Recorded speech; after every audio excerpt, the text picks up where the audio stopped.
তোমরা সবাই? আশা করছি খুব ভালো আছো, আর আমি মোটামুটি ভালো আছি। তো আজকে হচ্ছে ষষ্ঠী, তো সকলকে জানাই ষষ্ঠীর অনেক অনেক শুভেচ্ছা। ভালো করে সবাই ঠাকুর দেখো। আমি এখন ঠাকুর দেখতে বেরোতে পারিনি, মানে প্যান্ডেলে গিয়ে এখনও প্রতিমার মুখ দেখা আমার হয়নি। দেখেছি বাড়ির সামনে দিয়ে নিয়ে যাচ্ছিলো, ব্যাস দোকান করতে করতে ওইটুকুই দেখা হয়েছে। তো দোকানের তো যা মাল রয়েছে সেটা রয়েছেই, আইসক্রিম কোল্ড ড্রিঙ্কস যেগুলো আমার 12 মাস সেগুলো তো অবশ্যই রয়েছে। আর সাথে এক্সট্রা হচ্ছে ঘুগনি, ডিম সিদ্ধ আর পকোড়া এখনও করবো কিনা, আই থিঙ্ক চিকেন পকোড়া। তো সেগুলো করবো কিনা এখনও শিওর নই আমি, বাট চিকেন বিরিয়ানিটা শিওর। তো ওখানে দাদারা চলে এসছে বাসনপত্র নিয়ে, পেছনে আমাদের বাগান রয়েছে, বাগানটা পরিষ্কার করে ফেলেছি। তো ওইখানে রান্না হচ্ছে। তো চলো যাই, তোমাদের সাথে আজকে ব্লগটা আমি শেয়ার করছি, তোমরাও চলো দেখতে থাকো।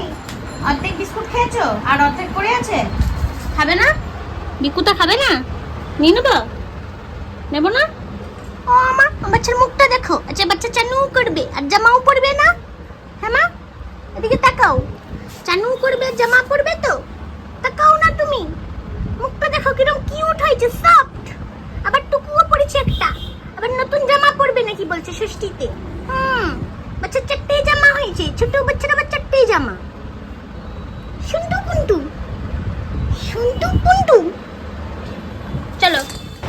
কত বড় বড় এখানে হাঁড়ি, আগের দিন রাত্রেবেলায় এই হাঁড়িগুলো ঠুকেছে, তো তোমাদের সাথে তখন ভিডিওটা শেয়ার করা হয়নি। আর এদিকে মাংসও চলে এসছে, তো মাংসগুলো এখানে দাদা ভালো করে ধুয়ে নিচ্ছে। আর এদিকে চলছে হচ্ছে বেরেস্তা ভাজা, একদম লাল লাল করে পেঁয়াজগুলো ভাজছে। আর এই যে এখানে মশলাগুলো রয়েছে, বিরিয়ানি মশলাগুলো, তো এখন রোদ উঠেছে, ভিডিওতে আসেনি অতটা ভালো করে, তো রোদেগুলো শুকিয়ে নেওয়া হচ্ছে ভালো করে। আর আজকে তো প্রচণ্ড বেশি গরম পড়েছে, এদিকে ভালোই রোদ উঠেছে। হাঁড়িগুলো দেখেছো এক একটা কি সাইজের, মানে আমরা ঢুকে যাব, একটা মানুষ আরামসে ঢুকে যাবে। তো চলো। অনেকদিন ইচ্ছা ছিল যখন পুজোতে আগে ঠাকুর দেখতে বেরোতাম, মানে তখন বিজনেস সম্পর্কে আমার অতটা আইডিয়া ছিল না, মানে কেমন কী ব্যাপার, এখনও অতটা নেই। বাট 7-8 মাসে মানুষ কিছু যদি একটা কন্টিনিউ করে, আমাদের হিউম্যানদের যে ব্যাপারটা, আমরা যদি টানা কোনো কিছু জিনিস 12 দিন করতে থাকি বা 16 দিন করতে থাকি, সেটা আমাদের মানে মনে থেকে যায়, ঠিক আছে, বা আমরা বুঝতে পারি।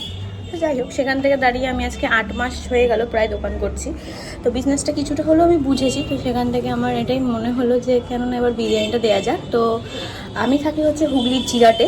তো হুগলির জিরাটে আগে এত ভালো পুজো হতো না, ইদানিং 7-8 বছর হবে খুব ভালো পুজো হচ্ছে। আর এবছর তো অনেকটাই বেশি ধুমধাম, প্রায় চতুর্থ থেকে মানুষ বেরিয়ে পড়েছে ঠাকুর দেখতে এখানে। তো আজকে হচ্ছে ষষ্ঠী, তো আজকে থেকে বিরিয়ানিটা আমি সামনে লাগাবো। হ্যাঁ, হয়তো চেয়ার টেবিলে বসে ব্যবস্থা করিনি, কেন অতটা এখন জায়গা নেই, কারণ অতটা জায়গা দিতে গেলে আমার দোকানটা একদম ফাঁকা করে দিতে হবে। তো দোকানে আমার যে জিনিসগুলো আছে সেগুলো সরিয়ে দিতে হবে, সেগুলো এই মুহূর্তে আমি কোথায় রাখবো? তো যাই হোক, এমনি পার্সেলেরই ব্যবস্থা থাকবে, বেশিটাই পার্সেল, বসে খাওয়ার জায়গা হবে, বাট টেবিল চেয়ার যেটা হয়ে থাকে সেটা হবে না, এমনি বেঞ্চ দিয়ে দেবো নর্মাল, ওখানে যদি কেউ খেতে চায় তো খেতে পারে, আদারওয়াইজ পার্সেল হবে। আর একটা অফার থাকবে, সেটা আমি এখন যাব প্রিন্ট করাতে, প্রিন্ট করিয়ে আমি নিয়ে আসি, নিয়ে আসার পর একবারে ব্যানারটা তোমাদেরকে দেখাবো, তখনই শেয়ার করব যে বিরিয়ানির সাথে কি একটা অফার আমি দিচ্ছি। তো খুব বেশি বড় অফার না, ছোটোখাটো একটা অফার দেবো আমি ভেবেছি। তো চলো, আমি এখন যাব প্রিন্ট করাতে, প্রিন্ট করিয়ে আসি, দেন তোমাদের সাথে দেখা হচ্ছে, কথা হচ্ছে, আর তখনই আমি শেয়ার করবো যে বিরিয়ানির সাথে অফারটা কি থাকছে। তো এই 4টে দিনই থাকবে অফারটা। তো চলো, আমি প্রিন্টের দোকানে যাচ্ছি। থাকছে সাথে কিন্তু থাকছে এগ, মানে এগ চিকেন বিরিয়ানি 110 টাকা, আর তার সাথে কিন্তু একটা অফার রয়েছে। তো অফার রয়েছে, যেটার সাথে আমি একটা জিনিস হচ্ছে ফ্রি দেবো। তো চলো, ওটাই আমি প্রিন্ট করিয়ে আনি, দেন তোমাদের সাথে আমি একবারে শেয়ার করছি যে কি ফ্রি দিচ্ছি আমি বিরিয়ানির সাথে। তো প্রিন্ট করিয়ে আমি তো চলে এসেছি। তো এই যে স্ক্রিনে যেটা দেখতে পাচ্ছ, তো এটাই আমি প্রিন্ট করেছি, একটা বিরিয়ানির সাথে একটা ক্যাম্পা ফ্রি। তো ক্যাম্পাটা তো এখন মার্কেটে ভালোই চলছে, তোমরা অনেকেই হয়তো জানো। তো এসে দেখছি রান্নাবান্না অনেকটা এগিয়ে গেছে, হাফ মাংস প্রায় আজকে ভাজা হয়ে গেছে, আর হাফটা বাকি মানে দাদারা ভেজে নিচ্ছে।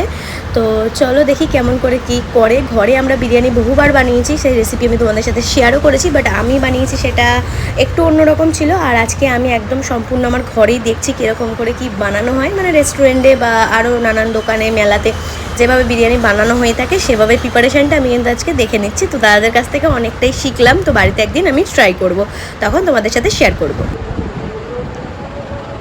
মাম্মা কেন সেরেছে দেখো। মাম্মা, তুমি সুন্দর লাগছে মা, খুবই সুন্দর হয়েছে, সুন্দর লাগছে মা তোমায়, অনেকটা সুন্দর, একটু দেখিয়ে দাও, দেখি মা, সুন্দর লাগিছে, সুন্দর বলতে তুমি মা ভালো লাগি। লাগছে মা তোমায় দেখতে? সুন্দর লাগছে। ছোট বাচ্চাটা আবার দেখো, আবারটা কিও পরিয়েছি, আবার কি নিয়ে লাগিয়েছি, ক্লিপটা দেখে দেখো। মাম্মা চলো, লাভ দিও বলেছি চলো ব্যাস। আচ্ছা ঠিক আছে, একটু সোজা হয়ে দাঁড়িয়ে দেখিয়ে দাও কেমন লাগছে। একটু সোজা হয়ে দাঁড়াও, আচ্ছা দাঁড়াও, এরকম এরকম। ওয়াও, সুন্দর সুন্দর লাগছে মা, খুশি হয়েছি। তো পুজোতে তো নতুন কিছু আইটেম রেখেছি, তো সেটা হচ্ছে এই যে এখানে রয়েছে এক হাঁড়ি ডিম সিদ্ধ, আর এখানে রয়েছে মাটন চর্বি ঘুগনি। এটা একদম স্পেশাল, একদম লাল লাল ঝাল ঝাল, খেতে কিন্তু দুর্দান্ত হয়েছিল। আর জল কোল্ড ড্রিঙ্কস, এইগুলো আইসক্রিম, এগুলো তোমার 12 মাসে, তোমরা জানোই। আর এদিকে চা বিস্কিট এগুলো রয়েছে, কিছু একটু বেকারি কেকও আমি রেখেছি। আর এই সাইডে এই যে আইসক্রিম ফ্রিজটা রয়েছে, একটু বড় ফ্রিজে নিতে হয়েছে। আর এই যে এখানে রয়েছে চিকেন এগ বিরিয়ানি, একদম কিন্তু সেই দেখতে হয়েছে। ফুল ব্লগটা কেমন লাগলো অবশ্যই আমায় কমেন্ট করে জানিও, আর যদি ভালো লাগে একটা লাইক করে দিও। আর যারা যারা আমার চ্যানেলটা এখনো সাবস্ক্রাইব করোনি সাবস্ক্রাইব করে দিও। তো চলো দেখা হচ্ছে নেক্সট কোনো ব্লগে, ততক্ষণ টাটা।